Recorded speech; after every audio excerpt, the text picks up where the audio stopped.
দৈনন্দিন জীৱনত আমি বহুতো কৰ্ম সংগঠিত কৰি থাকোঁ, কিন্তু আমাৰ অজ্ঞানতে এনে কিছুমান কৰ্ম সংগঠিত হৈ থাকে যিসমূহ কৰ্ম আমাৰ ধৰ্মগ্ৰন্থসমূহত কৰা অনুচিত বুলি উল্লেখ আছে। এই কৰ্মসমূহেই আমাৰ আয়ুস কমাই পেলায় আৰু আমি নিবিচৰাকৈয়ে বা নভবাকৈয়ে সময়তকৈ আগতেই এই সুন্দৰ পৃথিৱীখনৰ পৰা বিদায় ল'বলগীয়া হয়। আজিৰ এই ভিডিঅ'ত আমি জানো আহক এনে কি কৰ্ম আছে যিয়ে আমাৰ শৰীৰ সময়তকৈ আগতে দুৰ্বল কৰাৰ লগতে আমাৰ আয়ুসো টুটি যায়। নমস্কাৰ বন্ধু বান্ধৱীসকল, দৈবিক অসমীয়াৰ নতুন এটি ভিডিঅ'লৈ আপোনালোকক স্বাগতম জনাইছোঁ। বলক পলম নকৰি আৰম্ভ কৰোঁ আজিৰ এই ভিডিঅ'টি।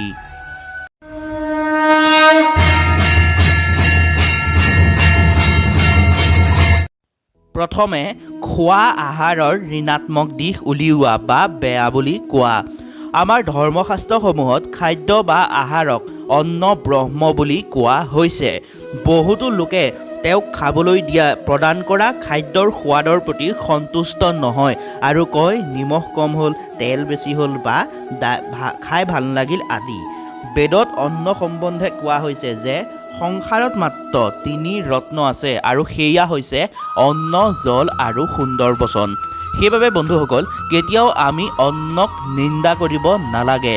অন্নক ঈশ্বৰৰ প্ৰসাদ বুলি ভাবি খাব লাগে। দ্বিতীয়তে, দাঁতেৰে নখ কামোৰা। আপোনালোকে হয়তো এনে বহু লোক প্ৰত্যক্ষ কৰিছে যিয়ে দাঁতেৰে নখ কামুৰি থাকে। কিন্তু এটা কথা আপোনালোকে জানেনে বাৰু যে গৰুড় পুৰাণত এই কৰ্ম কৰাটো অনুচিত বুলি উল্লেখ আছে। নখ কামুৰি থকাৰ ফলত বহুতো বেক্টেৰিয়া, ভাইৰাছ আপোনাৰ পেটলৈ যায়, যিয়ে আপোনাৰ আয়ুসত প্ৰভাৱ পেলায়। ইয়াৰ লগত সংগতি ৰাখি গৰুড় পুৰাণত ভগৱান বিষ্ণুৱে গৰুড়ক কয় যে যি লোকে প্ৰতিদিনে স্নান নকৰে তেওঁলোকৰ আয়ুসো কমি আহে। সেয়েহে আমি প্ৰতিদিনেই প্ৰাতঃ স্নান কৰাটো প্ৰয়োজনীয়।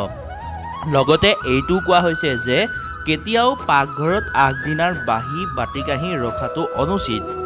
তৃতীয়তে, ধাৰ্মিক কথাৰ উপেক্ষা কৰা। মহাভাৰত গ্ৰন্থৰ অনুশাসন পৰ্বত কোৱা হৈছে যে যি লোকে ধৰ্মীয় বিষয় বা কথা শিষ্টাচাৰসমূহ উপেক্ষা কৰি থাকে তেনে লোকৰ আয়ুস অতি সোনকালেই কমি আহে। ইয়াৰ বিপৰীতে যিসকল লোকে ধৰ্মীয় বিষয়সমূহ মান্য কৰি থাকে তেওঁলোক দীৰ্ঘায়ু হয়।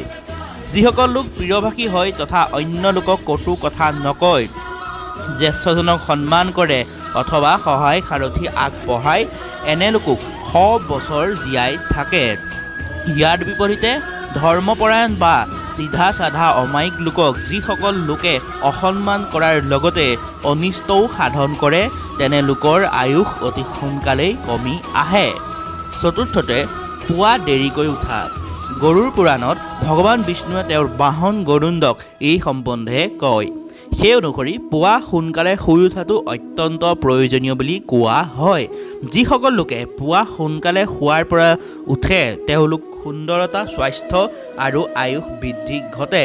কিন্তু ইয়াৰ বিপৰীতে যিসকল লোক শোৱাৰ পৰা দেৰিকৈ উঠে তেওঁলোক বহুতো মানসিক শাৰীৰিক সমস্যাৰ সন্মুখীন হ'বলগীয়াত পৰে।